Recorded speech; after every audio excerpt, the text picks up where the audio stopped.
Now let us discuss the transmitter section and the receiver section separately, and what is the use of the different pins. Now the purpose of this transmitter is to accept the parallel data from the microprocessor unit and converts it into the serial data. As I told you that it is already having two registers. One is buffer register and another is output register. Buffer register is used to hold the 8 bits which is received by the microprocessor, and output register used to hold the converted 8 bit into the stream of the serial bits. And the microprocessor writes a byte in the buffer register whenever the output register is empty, and the content of the buffer registers are transferred to the output register. Now the transmission of the data, this transmitter section is going to transmit the data on the T and D pin with the appropriate frame, and that appropriate frame consists of certain bits, that is the start bit and the stop bit. And we are using three output signals, T ready, TE, as well as TD. And we are using one input signal, that is TC. So three output signal and one input signal is concerned with the transmission section or the transmitter section. So the purpose of T and D, that is transmit data. It means that serial bits are transmitted through this line. The data which is received parallelly, converted into serially, are being transmitted through TD line. That is the known as TD, means transmit data. The second one is transmit check. Sorry, transmitter clock. This transmitter clock, this input signal is going to control the rate at which the bits are transmitted by the transmitter, that is USART. And the clock frequency can be 1, 16, or 64 times of the baud.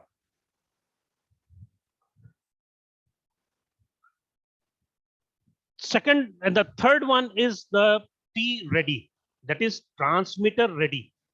This transmitter ready signal is an output signal, and when this signal is high, it is going to indicate that the buffer register is empty and USART is ready to accept a byte.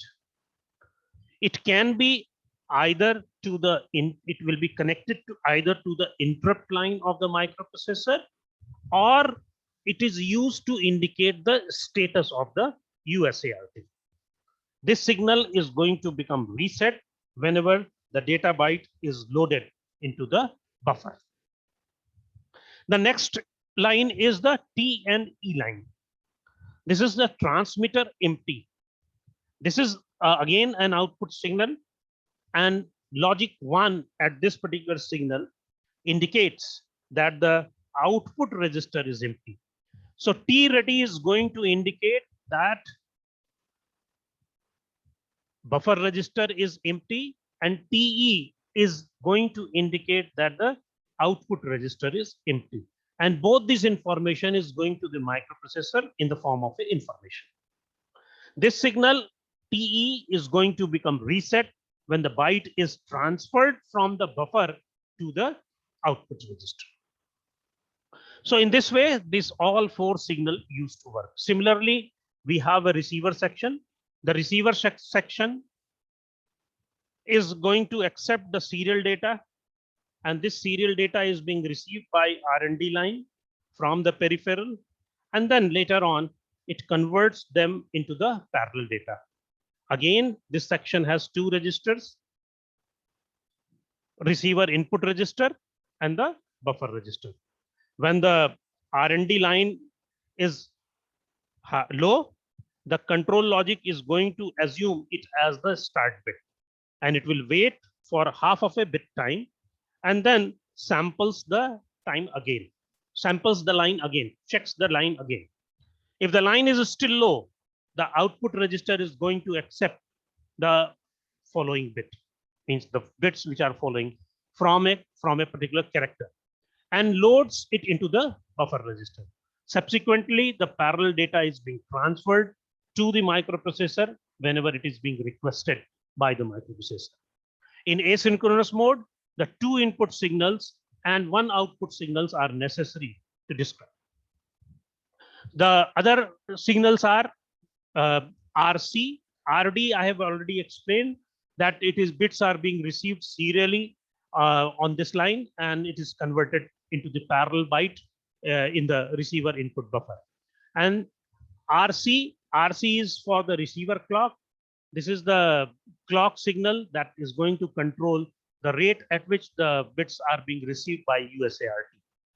In the synchronous mode, the clock can be 1, 16, or 64 times of the baud. The next one is the R ready. R ready means receiver is ready, and it is a kind of the information which a receiver is going to send either through the status or through the interrupt line of the microprocessor. So this is an output signal, and whenever this signal is going to become high, and this signal is going to become high when the USART has a character in the buffer register and is ready to transfer to the microprocessor. And this line can also be used to indicate either the status or the interrupt of the microprocessor. Now, before this 8251 used to work, we have a certain initialization process which used to happen with 8251A. Now, to implement this serial communication, the microprocessor first informs the 8251A about all the details, such as which mode it is going to transfer, what is the baud, what is the stop bit, what is the parity bit, etc. Therefore, prior to the data transfer, a set of the control word must be loaded into the 16-bit control register of 8251, which contains all these information. In addition to that, the microprocessor have to check the readiness of the peripheral by reading the status register. The control words are divided, as told you earlier, into 2 parts. One is being used to store the mode words and the command words. It consists of 2 words, mode words and the command word. The mode word is specifying the general characteristic of the operation, such as baud, parity, number of stop bits. And the command word is going to enable the data transmission or the reception.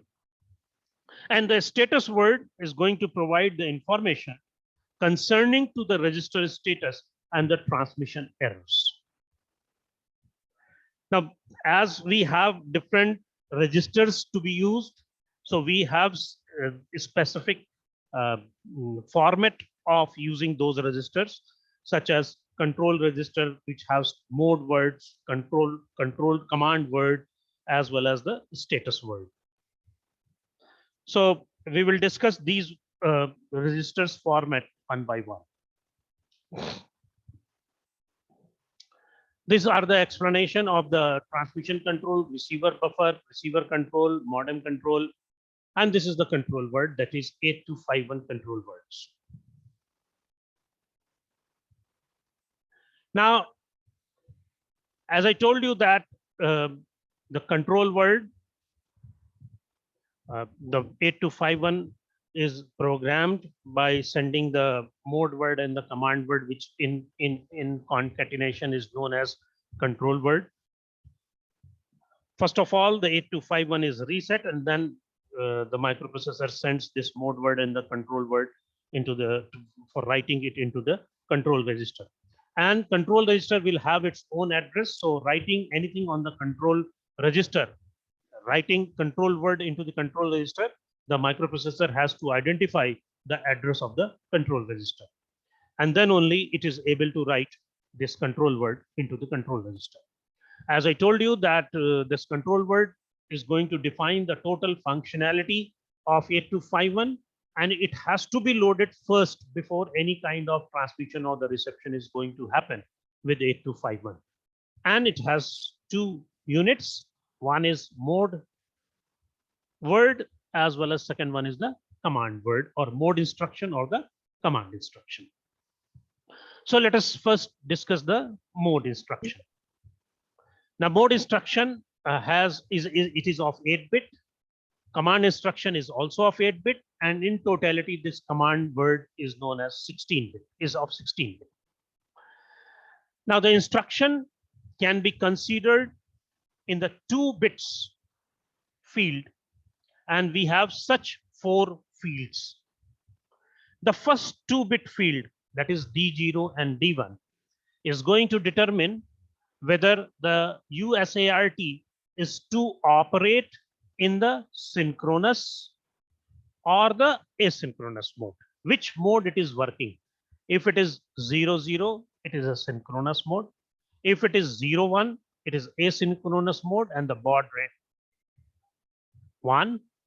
If it is 10, asynchronous multiplied by 16. If it is 11, it is again asynchronous multiplied by 64. That was explained earlier also, that the clock frequency can be set with 1, 16 or 64 times of the baud rate in the asynchronous mode. So 00 synchronous mode and rest are for the asynchronous mode and the rate at which the bits will be transferred. Asynchronous mode, in asynchronous mode, this field is going to determine the division factor for the clock to decide the baud rate. For example, if D1, D0 both are 1, the receiver check and the transmitter clock, receiver clock and the transmitter clock will be divided by 64 to establish the baud rate. Now the second field, second 2-bit field, that is D2 and D3, it is going to determine the data bits in 1 character. How many data bits are available in 1 character?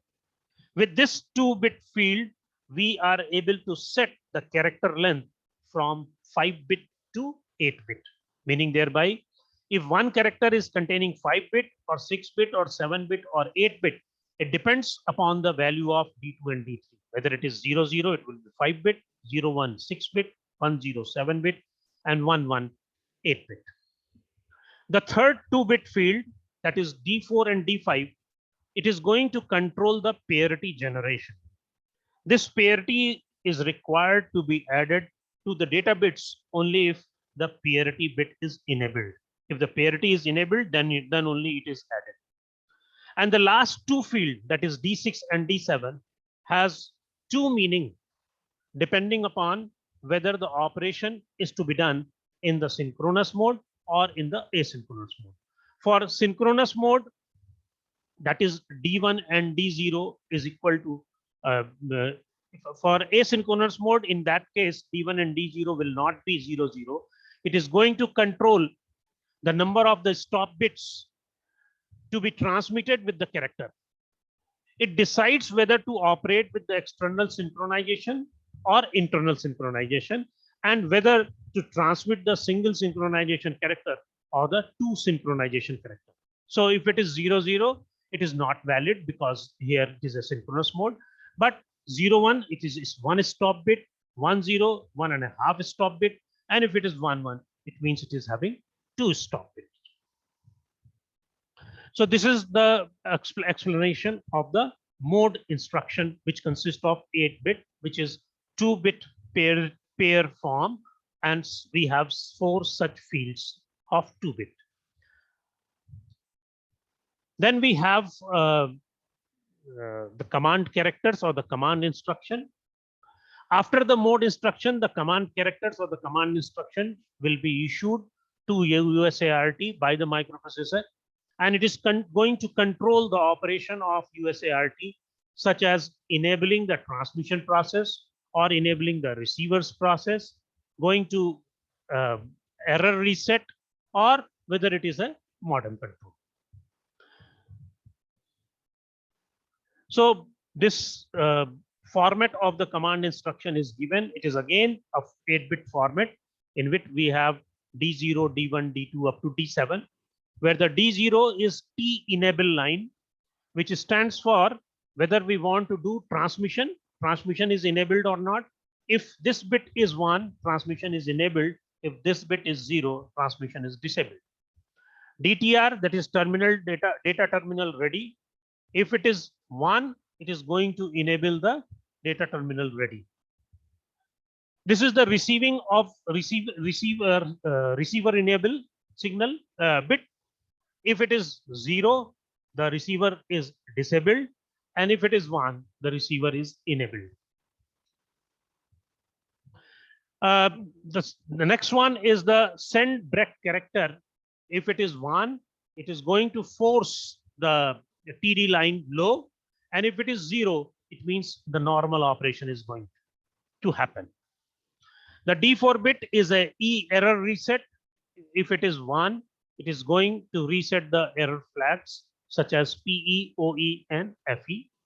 RTS is the request to send. If it is 1, it is going to enable the RTS. This is enable internal reset. That is 1 is equal to if it is 1 internal reset, then 8251 to a particular mode. And if it is EH, that is D7 bit, it is enable search for the synchronous character. All these 4 are for the modem control, and the rest are for the transmission and the receiver control. Here in this particular case, error hunt mode, it has no effect in the asynchronous mode, and error reset must be performed whenever RX is enabled and inter hunt are programmed. So this is about the current command instruction format. Then we have the status register format. Since I have told you that we have 3 registers, one is control register, second one is status register, and third one is data register or the data buffer. Data buffer is used to store the data, 8-bit data. Status register is used to store the 8-bit status information about of the transmitter and the receiver. And the control word, which is consisting of mode word as well as the command word, control word, which is used and have a certain format which is discussed. Now the status word, we are again having 8 bits. In the data communication system, it is very necessary to examine the status of the transmitter as well as the receiver also. So, and this is necessary because the CPU wants to know that whether there is an error has occurred during the communication or not. That is why every time it used to check the status register whether everything is going all right or there is some error in the communication. And this 8251 is going to allow the programmer to read the information of the status register at any time during the functional operation. And the meaning of the different bits which are available in the status register is like this. The first bit, that is D0 bit, is a T ready. Transmitter ready. This indicates that USART is ready to accept a data character or the command. Second one bit is D1. D1 is the receiver ready. It means it is going to indicate that the USART has received a character or its serial input and is ready to transfer it to the CPU or the microprocessor. Transmitter empty. Transmitter empty is going to indicate that the parallel to serial converter, the transmitter is going to become empty. And whenever this becomes empty, microprocessor will be loading the information, 8-bit information into the buffer. P is the parity error, and this parity error, the parity error flag is going to set when there is a parity error, or when the parity error is detected, this flag is going to set, and it is reset by the ER bits of the command instruction. And PE does not inhibit the operation of 8251. Then we have OE, that is overrun error. This OE is again a flag. It is going to become reset whenever the processor does not read a character before the next one becomes available. It is a reset by ER bit of the command instruction, and OE is going to inhibit the operation of 8251. However, the previous overrun character is going to be lost. The bit number D5, that is FE, that is framing error. This is used in asynchronous case of only. And this framing error is going to set the flag whenever a valid stop bit is not detected at the end of every character. It is going to reset by the ER bit of the command instruction, and FE is not going to inhibit any operation of the 8251. Then we have synchronous detection. Synchronous detect when it is going to become set for the internal synchronous detector indicates that the character synchronized has been achieved and 8251 is ready to transfer the data. And then we have a last, that is data set ready. This data set ready is a general purpose, and it is normally used to test the modem condition, such as whether the data set is ready or not. So for reading the status of 8251, which kind of operation it is going on, what kind of things it is performing, it is always necessary for the microprocessor to read the status of the status register and then decide what to do the next. That is all about the 8251.